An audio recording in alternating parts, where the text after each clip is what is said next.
बोसोरनि 27 जुन सालमारि थुरुक तंथारकनि बकरी ईद तेर o tergei sekangbayano lukurokno khaka mephorka Tripura Waqf Boardni tangphorok tangsalo kaisa kokto panda khlai Waqf Boardni chairman Shah Alam Saka bakri Eid terni salo thuruk tongtharokni lukurok mungsa patimung pate dikhe srai tongkjani bisingtei o terno palai manthong abni logi malmata rathar thani barok thani o lukurokni bisingo haikiba phlai thairogo rathariyawi tongnani kokjarkha Waqf Boardni chairman Shah Alam আগামী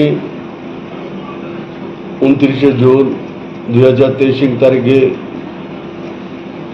মুসলিমদের সর্ববৃহৎ উৎসব ঈদুল আজহা বা বকরি ঈদ যথাযোগ্য ধর্মীয় মর্যাদার সাথে অনুষ্ঠিত হবে। প্রথমে আমি সারা রাজ্যবাসীকে প্রথমে আসসালামু আলাইকুম নমস্কার যতটা খুলুঙ্কা জানিয়ে ঈদ মানে খুশি আনন্দ।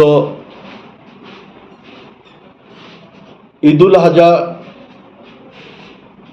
এটাকে বলে কুরবানি ঈদ।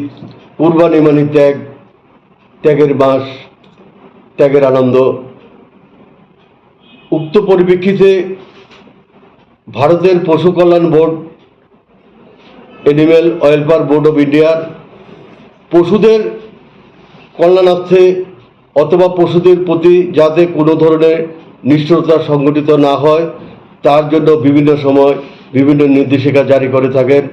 এর মধ্যে প্রধান হলো পশু পরিবহনের ক্ষেত্রে এমন ব্যবস্থা নেওয়া যাতে পশুরা কোনো প্রকার কষ্ট না পায়। অযথা পশুকে কষ্ট দেওয়া যাবে না। প্রেগনেন্ট পশু হত্যা করা যাবে না। যে সকল পশু 3 মাসের বাচ্চা রয়েছে তাদেরকেও হত্যা করা যাবে না। এনিম্যাল ওয়েলফেয়ার বোর্ড অফ ইন্ডিয়ার মধ্যে পশু হচ্ছে ভেড়া জাতি পশু, ছাগল জাতি পশু, শুকুর জাতি পশু, গৃহপালিত জাতি পশু, মোরগ জাতীয় পশু, উট হত্যা করা যাবে না। এই প্রকার পশুগুলির উপর কোনো নির্যাতন কষ্ট দেওয়া যাবে না। এটা 1960 সালে একটা আইন। যে সকল রাজ্যে আইন মোতাবেক কাউ শুটার নিষিদ্ধ সে সকল রাজ্যে করা যাবে না। বেশিরভাগ রাজ্যে এই আইন পাস হয়নি, তার মধ্যে আমাদের রাজ্য রয়েছে। যেমন আমাদের প্রিয় নবী হযরত মুহাম্মদ সাল্লাল্লাহু আলাইহি সাল্লাম বলেছিলেন কোনো পশুকে কষ্ট দেওয়া যাবে না। আমরা 4 পা বিশিষ্ট হালাল পশু জবাই করি। যেমন হাদিস শরীফে আছে আমরা যে পশুটা জবাই করব ধারালো অস্ত্র দিয়ে করতে হবে। কেন করতে হবে? যাতে পশুটা কষ্ট না পায়। যেমন কোনো অন্তঃসত্ত্বা পশুকে জবাই করা যাবে না।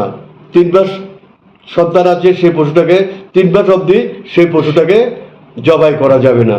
এটা শরীয়ত বিধানে নিষিদ্ধ।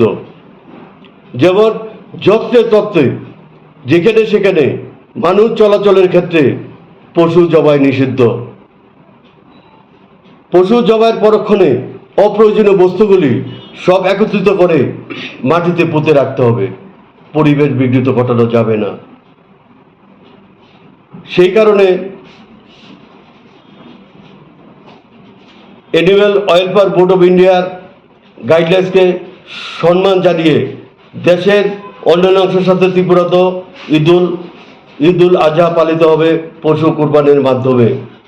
সর্বশেষ আমি ত্রিপুরার ওয়াকফ বোর্ডের চেয়ারম্যান হিসাবে পবিত্র ঈদুল আজহা উপলক্ষে জাতি ধর্ম বর্ণ নির্বিশেষে রাজ্যের সকল অংশের মানুষকে আগাম ঈদের প্রীতি ও শুভেচ্ছা জানাচ্ছি। বিশেষ করে মুসলিম ভাই বোনদের শান্তিপূর্ণভাবে যাহাতে পবিত্র ঈদুল উৎসব পালন করার আহ্বান রাখছি।